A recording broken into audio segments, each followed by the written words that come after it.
Here's something most men get completely wrong about sex. They think thrusting is just about going in and out as hard and fast as possible. Maybe you've seen it in movies or online and assumed that's what works. But the reality is, how you thrust has a massive impact on whether she's counting down the seconds until it's over or whether she's pulling you back into bed an hour later. Get this wrong and you'll disappoint or even hurt her. Get it right and she'll be texting you the next day asking when she can see you again. And that's exactly what I'm going to help you understand today. I'm Dr. Fiona Gray, your trusted men's health advisor.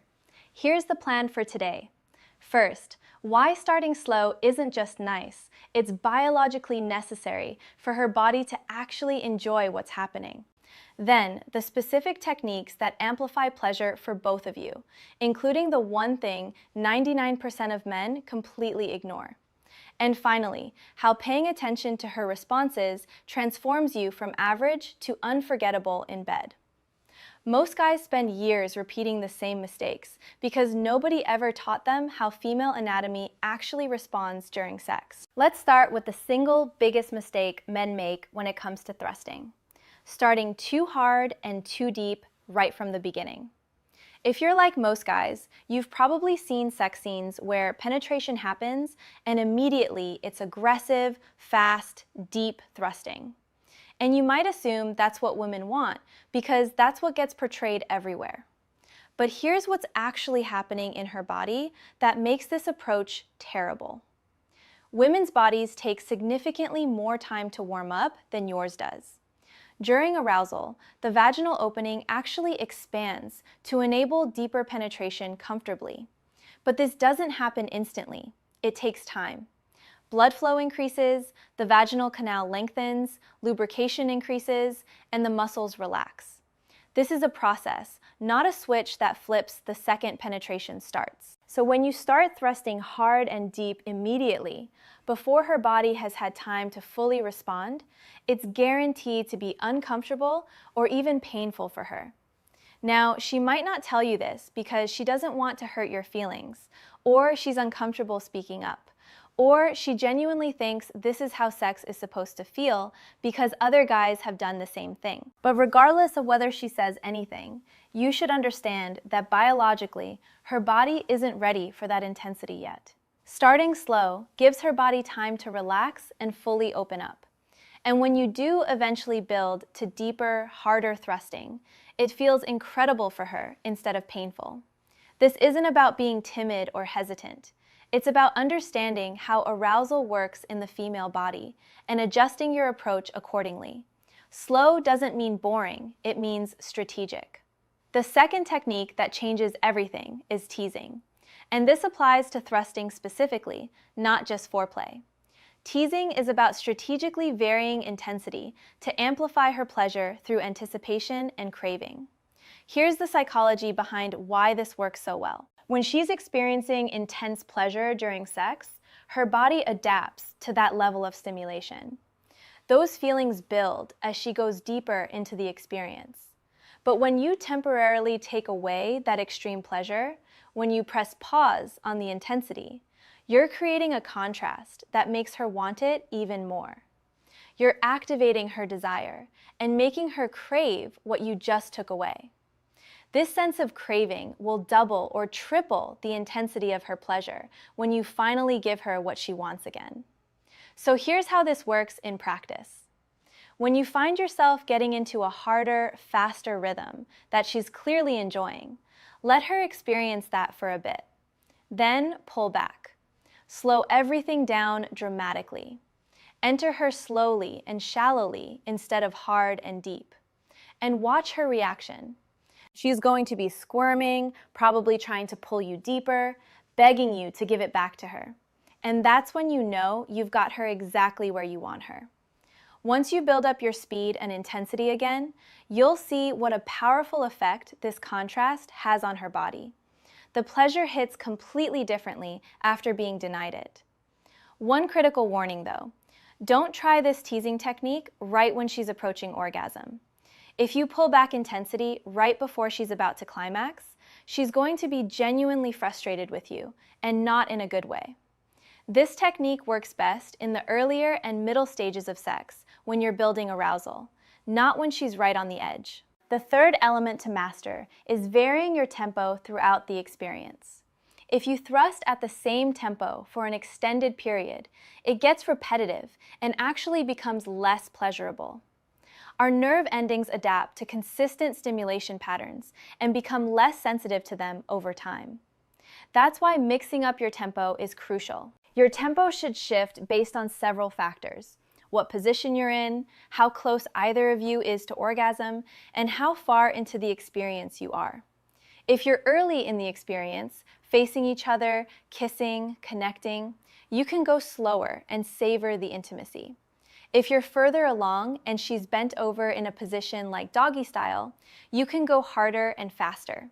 Don't overthink this. The point isn't to follow some rigid formula. It's to create natural variation so that her body stays responsive and engaged rather than adapting to one consistent rhythm.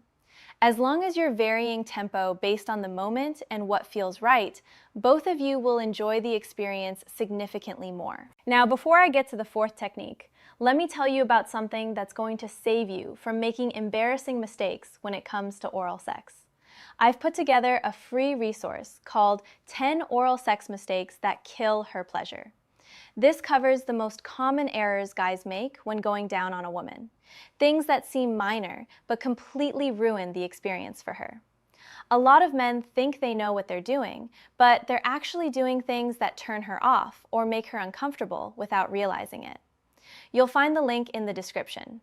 It's completely free, and it'll save you from techniques that don't actually work. Now let me talk about the technique that 99% of men completely ignore, and it's one of the most powerful tools you have: grinding. Most guys focus exclusively on the in and out thrusting motion. And yes, that stimulates her G-spot and internal nerve endings. But it completely misses the most pleasure-rich part of female anatomy: the clitoris. When you grind into her, holding her body against yours, or pressing your body firmly against hers and keeping her close, you have the ability to apply pressure to her labia and clitoris. And this is where understanding female anatomy becomes critically important. The clitoris isn't just that small external button. It actually has two legs that extend internally under the surface, and the entire structure responds incredibly well to pressure against the vaginal opening and the surrounding tissue. In simple terms, if you grind against her, instead of just going in and out, you're stimulating her clitoris, which is the biggest source of sexual pleasure in the female body. For most women, clitoral stimulation is essential for orgasm. So by incorporating grinding, you're dramatically increasing the likelihood that she'll actually reach climax during penetration. How exactly do you grind? It's straightforward. You stay deep inside her and move firmly against her body, making contact with her vaginal opening and clitoris.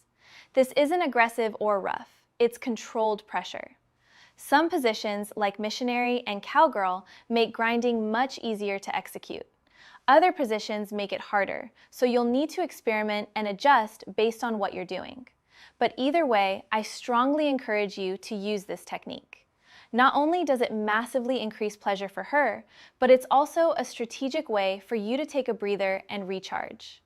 Grinding is very stimulating for her, but significantly less so for you.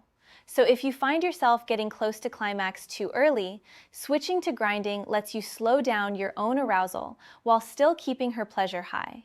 It's a win for both of you. The fifth and final principle is paying attention. Whether you're thrusting, grinding, or doing anything else during sex, you need to be present and aware of how she's responding. Watch how her body reacts. Listen to her breathing. Notice what makes her move toward you versus pull back slightly.